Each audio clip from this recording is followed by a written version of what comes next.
All right, let's shamble on to Tetsu's topic. Really? Yes, really. I went there. I shall not shamble. I shall remain atop my wall and throw things at things that Go shamble. for it, Tets. What do you bring to us in this dark hour, Tats? Well, first off, lights, so you can turn them on. I do appreciate not that. have a dark hour. I do appreciate that. No, recently I've been kind of really delving into some of the more nitty gritty with RPGs and the way that designers have created rules and, kind of the whole argument of rules as written versus rules as intended. And there's a lot you can unpack there. But what I thought would be fun to talk about specifically was y'all's take on modifying rules, house ruling, changing things up, or versus sticking to these are the rules, so we're only going to use these rules. If it's not in the rule book, we're not going to worry about it. Just want to see you guys your all thoughts about wanting to modify and change things that are from what's been printed. I am against it. We must all play raw. I am lawful neutral. I knew you were going to say that. I am lawful neutral. Lawful neutral bot. I've come to steal your chaos. Never change anything from any game. Throw that chaos in jail. I would never critique a game. Ever. I would never say something was bad about it. A designer would never create a document fix up a rule. Fixing all of the schools to make the schools better in L5R. That would never happen. I would never start a whole document like that. Shiba Rank 3, 3rd edition. Whenever someone spins a void, you void. Whenever this is good discussion. It's great discussion. I'm glad it's great discussion. The deepest of discussion. Okay, no sarcasm, Meta. What are your thoughts? I think honestly, a lot of times I think house rules are almost sometimes. I'm gonna say it. Here we go. I'm gonna duck if I get shot at. Sometimes house rules are actually almost necessary for any system. I see a lot of times where, and this is just the way of things, is that raw. Oftentimes, if you play by raw, that's great. It's great knowing the rules of the system, and it's absolutely something you should go to because that's generally what most people are also going to be pulled from, and it kind of feels like everybody's on the same playing field. Like a great cardinal sin for a GM is to immediately change up the rules of something in the middle of a game. That's just, obviously a really bad thing to do. I shouldn't have to say that, but just in case. Or like in the case of like not just in the middle of the game, but like when you ruled it at the beginning of the night one way and ruled it another towards the end of the night. Yeah, exactly. That's the kind of thing you want to avoid. Your players are going to get pissed at you for that. But a lot of times there are systems. Not every system is always got everything explicitly stated or made for it. And then sometimes some systems are just not balanced. There's just a clear disproportional balance in it. Some other people might say it's not. There could be buffs. I mean, you get into the nitty gritty. Something can always be buffed and nerfed based on some sort of meta, I guess.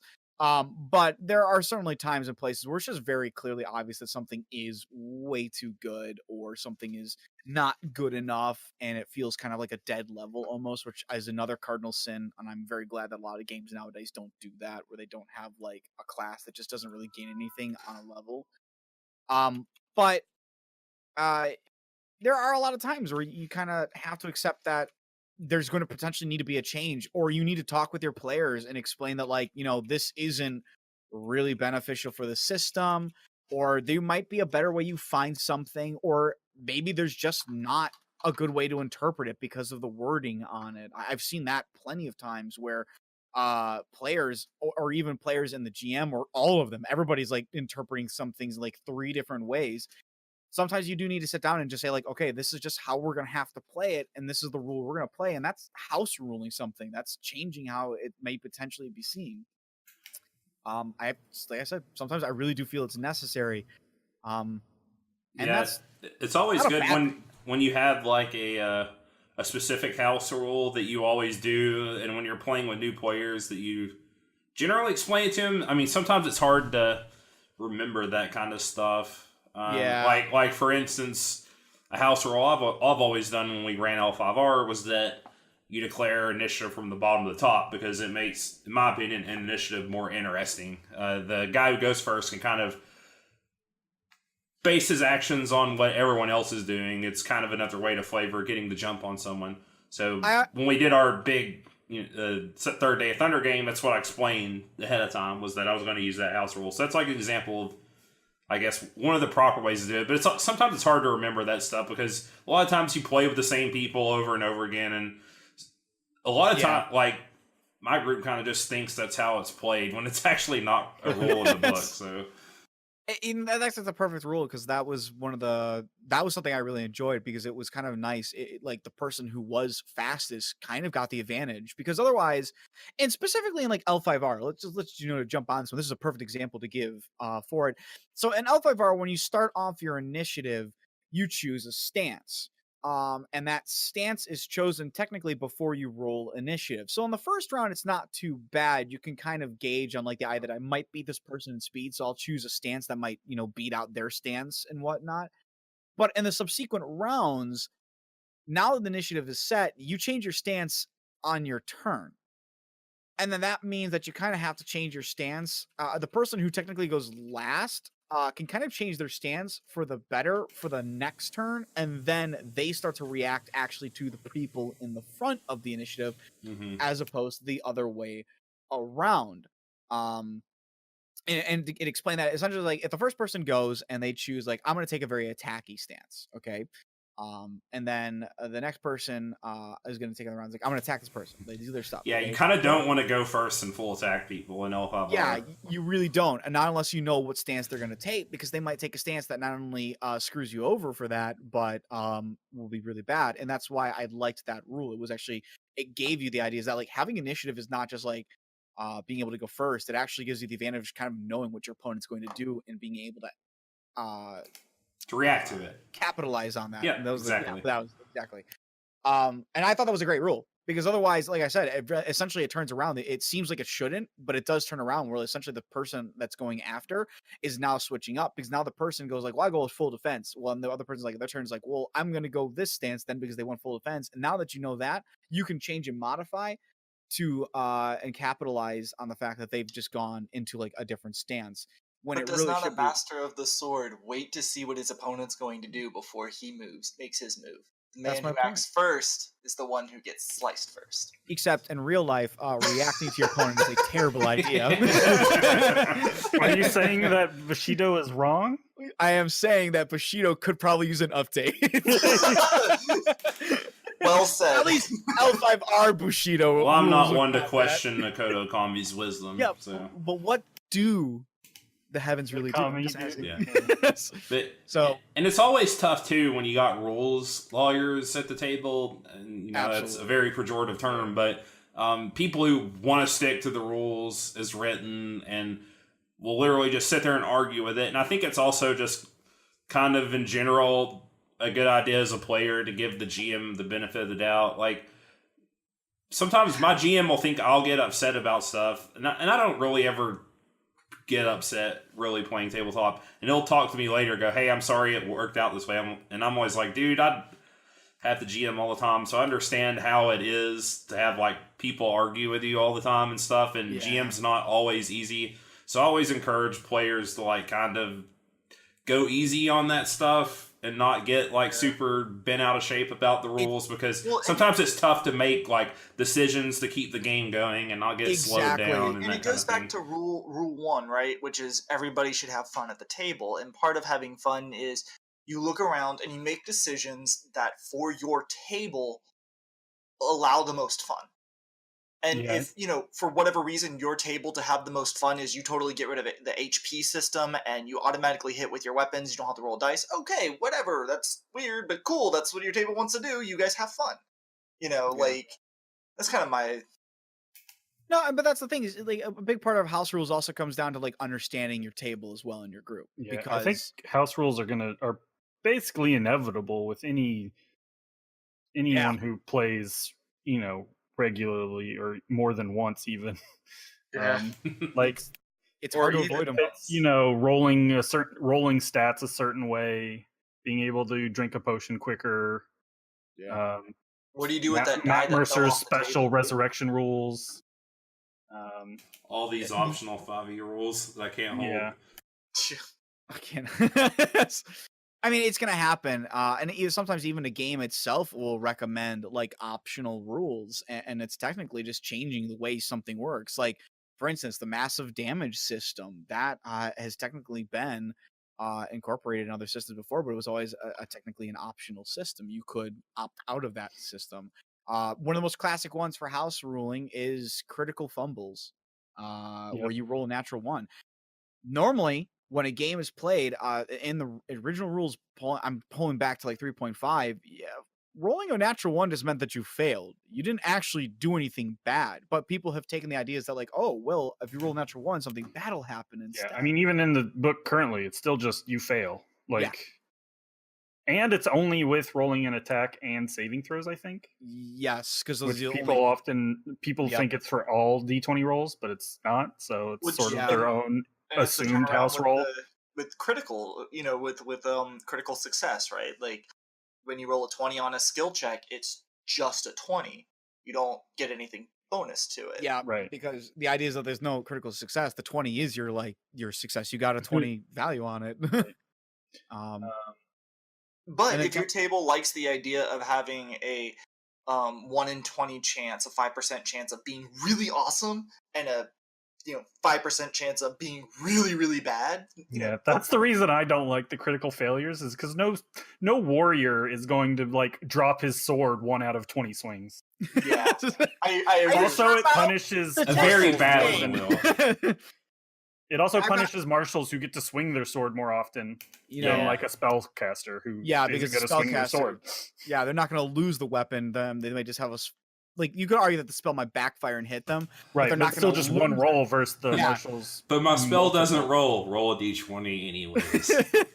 I'm going to see if you set your hands on fire. Everyone has wild magic. Yep. Yeah. Everyone. Well, here's one that I like to do with magic casting is I like to take a scatter die from Warhammer 40k and keep it on hand just in case, something goes wrong and we see which way your magic ends up going. Did that fireball actually go in your face, or whatever?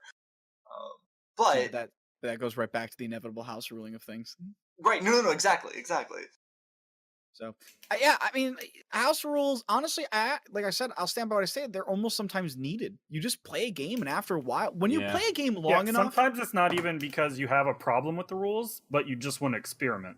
Yeah. Like, maybe you want to try adding minion rules to 5th edition D&D from 4th edition. Yeah. Exactly. Just because you want to have hordes of minions that you can cut down with area attacks or something. I love minions in 4E. It's one of my favorite things about the system. Right. Also, or bringing over the bloodied thing. Like, you get bloodied when they're at half. I use that reference almost in everything. Bloodied. Right. And half the time people go, what are you talking about? Oh, half HP or less.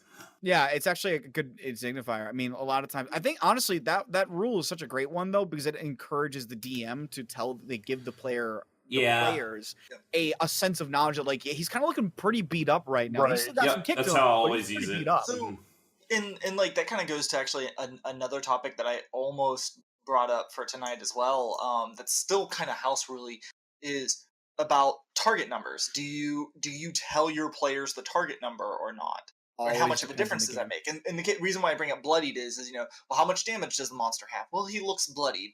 That's a way to keep it immersive, but also tell them, hey, yeah, he's taken about half of his life so far. I think the only game I've ever played where I've actually given out the TNs is L5R. I keep bringing it back to L5R, unfortunately, but it really is the only one. Kind of our baseline. Yeah, I mean, but the reason why specifically for L5R and L5R is only, I really don't like the raises system a lot. I'll be frank on that. I think raises is you're gambling for a little bit something extra to potentially lose it all. And generally, if you're playing a game, getting the success is far more important than getting a little bit more of that success.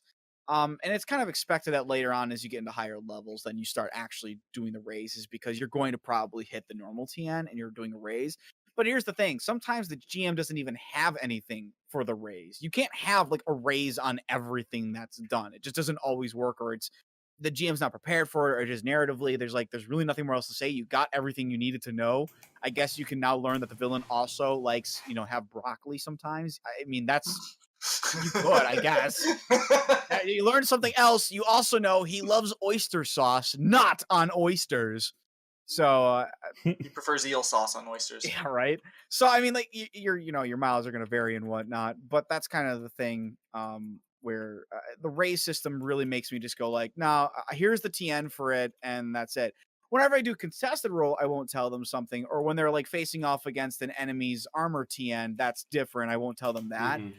But when it comes to like making a roll for an investigation check, or if they're trying to get like a bead on like understanding something, or they're trying to like perceive something weird about a person, I'll tell them the TN. I say like, if you make, and generally what I'll say is like, if there's something to be raised for, I'll let you know that you could make raises.